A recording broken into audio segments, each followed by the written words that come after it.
gloves. We are done. Aha! Gloves. I need those.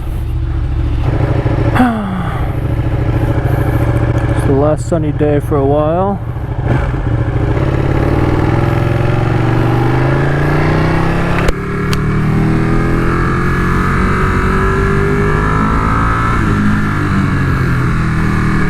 So I messed around with my settings. I'm in race mode, but I have my EBC to 2, the brake control, so it brakes a little less. Because I had it on 1 and it was pretty aggressive. Couldn't coast without having anything on the throttle. So changed that, so now it does less engine braking. Still left the traction control at 3. I think it's 3 out of 8 or 9. And then I have, yeah, that's a lot better. Then I have the ABS up to 2. I had on 1, which was the most conservative. Now it's at 2 out of 3. Well, about 50.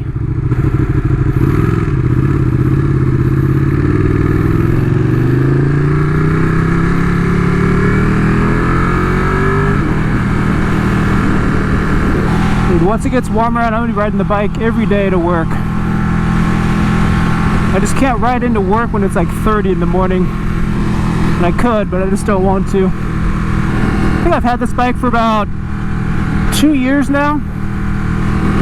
Got about 3,100 miles on it.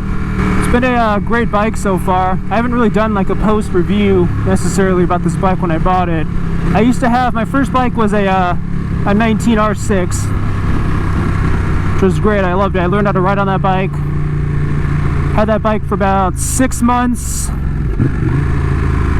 Then decided, of course, I wanted to get something with more power. Yada yada. Started looking at leader bikes. R1 was kind of the bike that I was looking at just because I love the R6 platform and Yamaha. Oops. And then the R1Ms at that time were pretty hard to find. Closest one was like 300 miles. And I really didn't want to go that far to look at the bike, and then if I didn't like it. So I ended up looking for other brands. And at the time I lived near a Ducati dealer, about 20 minutes away, so I stopped by there, looked at some of their bikes, saw their 959 platform, test drove their demo. They had a 959 Corse, same bike as this one, and I thought it was great. So long story short, got this bike. This bike's been great. I've just serviced it once. The kind of the break-in service at like 1,200 miles or so. It sounds great, especially when you open it up. Alright, I've always wanted to go down here, so I'm gonna see what's down here. I always thought this was water. I haven't been over, I've only been living here for about a couple months now in this city. I always thought this was water. There's like a wildlife observation area over there, so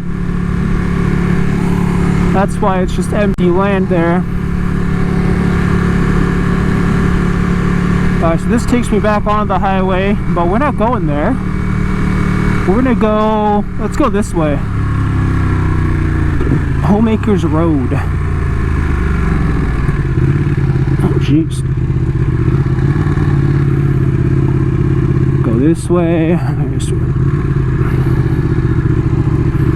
Got some water pipes. Alright, let's see what's over here.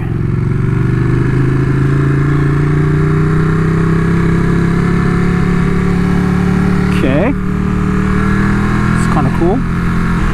Got some horses.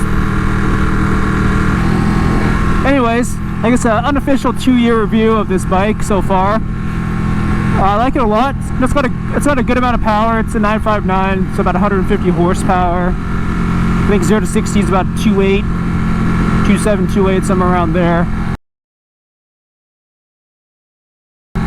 Oh, that was a dead dog.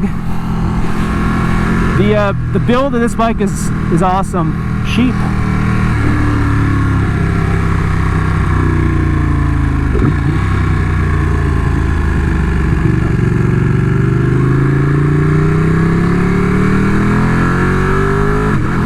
It's a very narrow bike. It's almost pretty much the same kind of body as like a 600, which is kind of crazy. Just the way they designed the exhaust and where the engine is. The exhaust is pretty much right underneath this seat, which is good and bad. Good for design, but it's bad for the heat. It gets pretty hot. Now I have the Ducati Performance seat, which actually gives it a lot more cushion based on the factory seat, which is basically just plastic. But it also pushes you up a little higher, so a little better for a tough position, but also it kind of actually puts you about an inch or inch and a half away from the heat, which actually makes a huge difference. You can throw like heat wrap on there if you wanted to on the exhaust, but I haven't messed around with that. Parts, you know, are more expensive. They're all Italian, so it's not stuff that you can find anywhere per se. The screen's kind of it's dated, just kind of surprising. I mean, you are buying this for, you know, the 959 platform.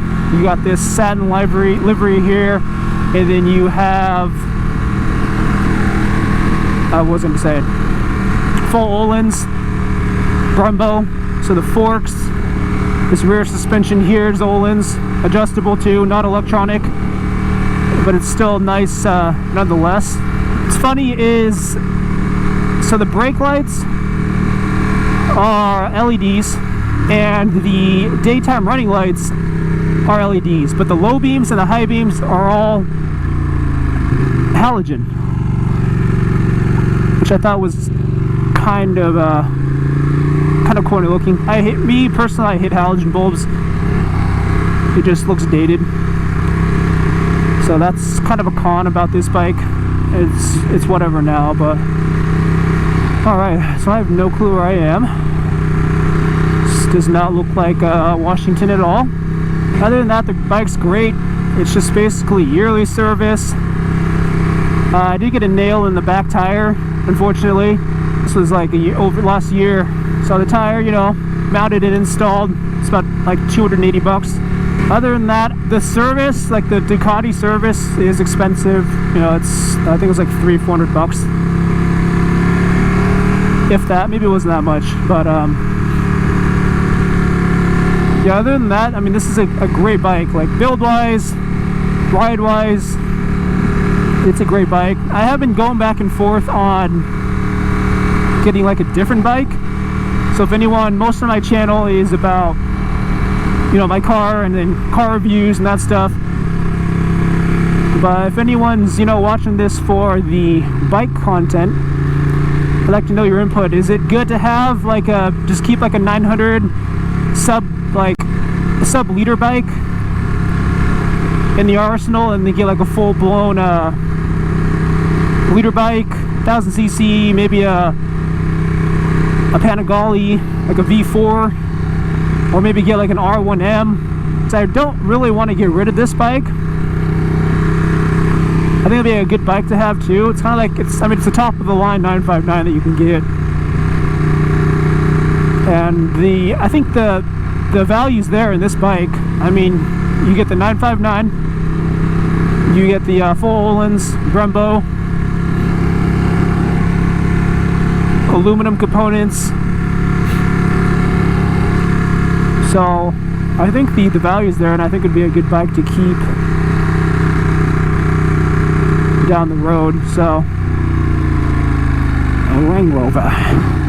Anyways, let me know what you guys think. Do you guys have kind of like two bikes that you keep? Maybe one that's a liter bike and one that's a sub 1000cc.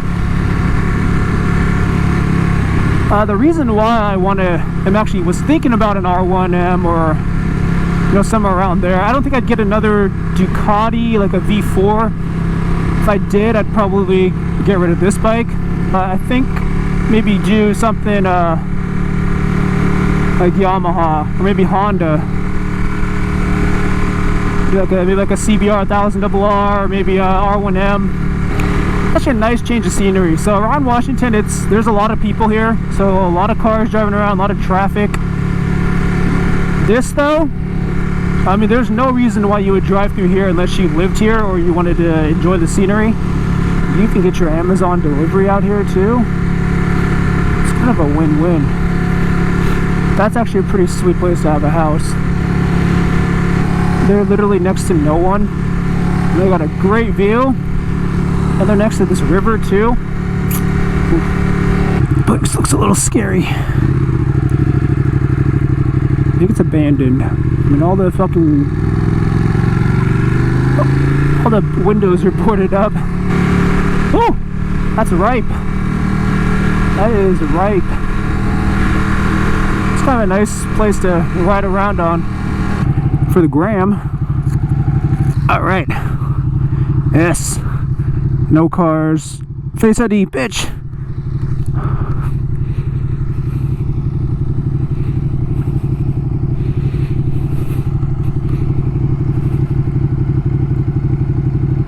Booyah.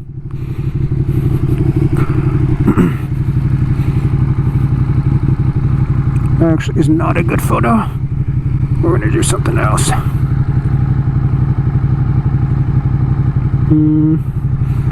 Let's go this way.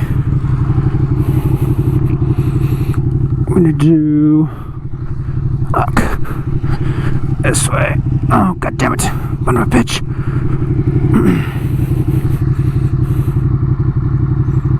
I don't think that one's that good. Actually kind of good. Not bad. I'm going to go 2 times though. Of course, the one time I want to go and grab some photos. Here's cars. Yes. Alright, let's do this. I don't know. There's a car coming. No, we're good. Oh, that's actually kind of a good one. Oh, yes. That is a winner. Rough road.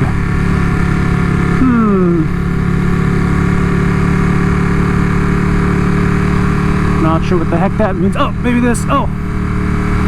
Oh, God. Oh, jeez. Oh.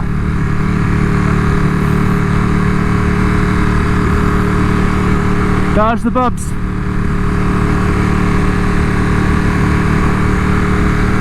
You actually see them, which is kind of funny.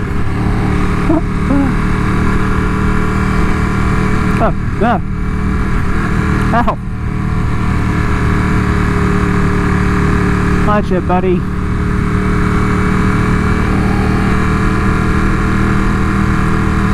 The heck is this?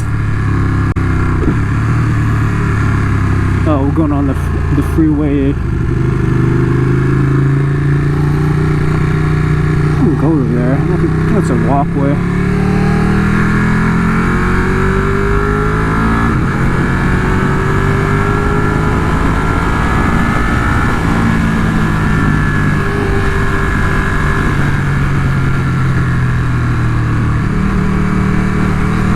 Oh! Bump!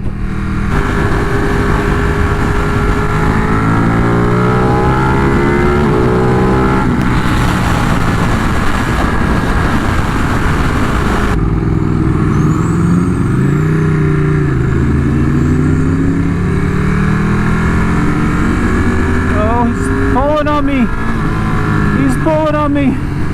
It's too fast.